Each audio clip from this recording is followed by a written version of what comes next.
Me, Father Rob Baldwin from St. James Episcopal Church in Piqua, Ohio, and I answer them here for you on the air. Today's question was, what does the Episcopal Church think about the Virgin Mary? And as I understand this question, I think it is in the context of how does our veneration of the Virgin Mary compare with those of other faith traditions?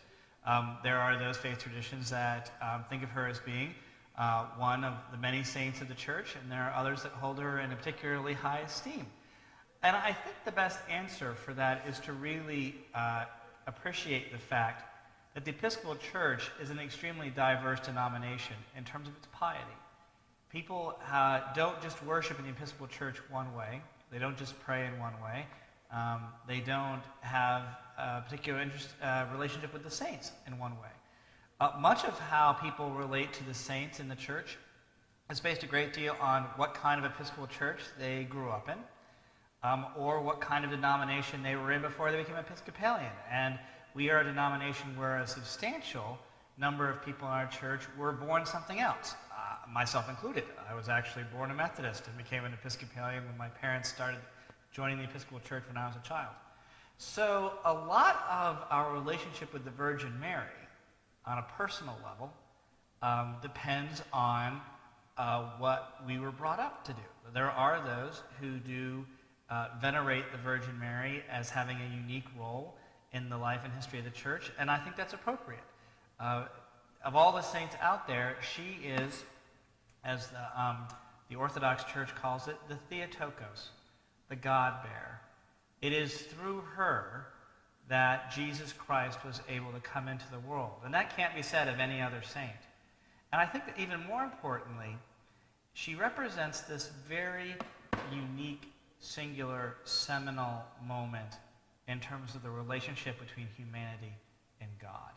Because when she was approached by the angel of the Lord to be the Theotokos, to be the God-bearer, she said yes.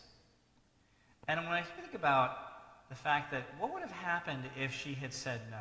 What if she had realized that being an unwed mother of her age in that culture could have meant that she could have been dragged out in the street and killed? That she might face social stigmatism for the rest of her life. People would constantly be looking at her, pointing at her, and saying mean and cruel things about her, or even threatening and harming her. That if she had said no, what would God have done?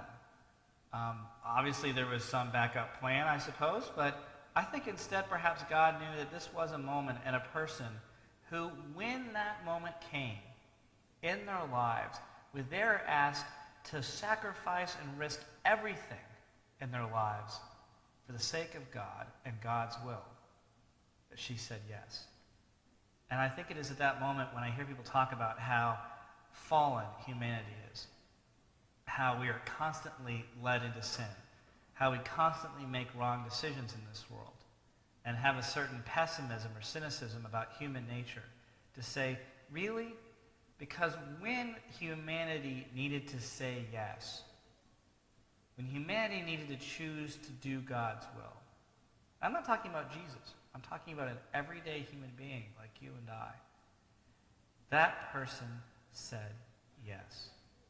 And as a result of her saying yes, we find ourselves enjoying the tremendous gift of salvation, of grace, of life, of love, all of which came forth through the life, death, and resurrection of Jesus Christ. So, as an action of a saint, and saints have done incredible, miraculous, wonderful things in this world, that one is pretty high up on the roster.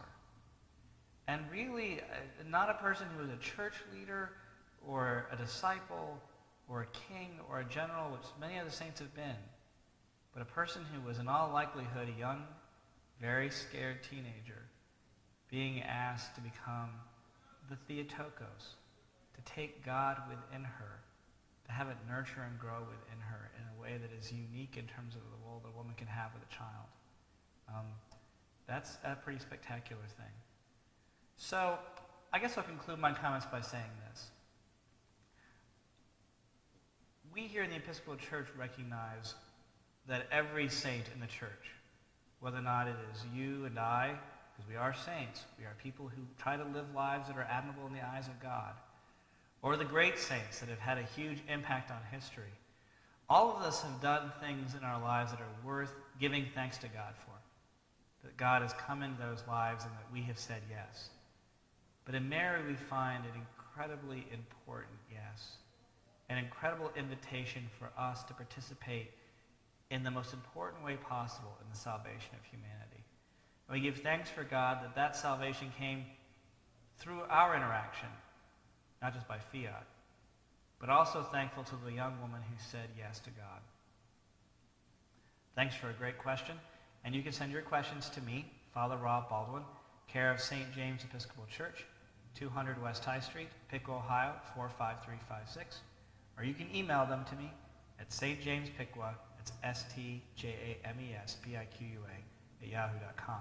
You can also find your favorite episodes of Ask Father Rob, including hopefully this one soon, on YouTube. Just type in Ask Father Rob, FR period, in the search engine. You can see all of your favorite past episodes of Ask Father Rob.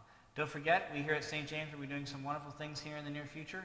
We'll be having our large tag sale coming up on the weekend of the 11th. And stop by if you're in the area and help support the ministries here at St. James. Again, I look forward to seeing you here each and every week.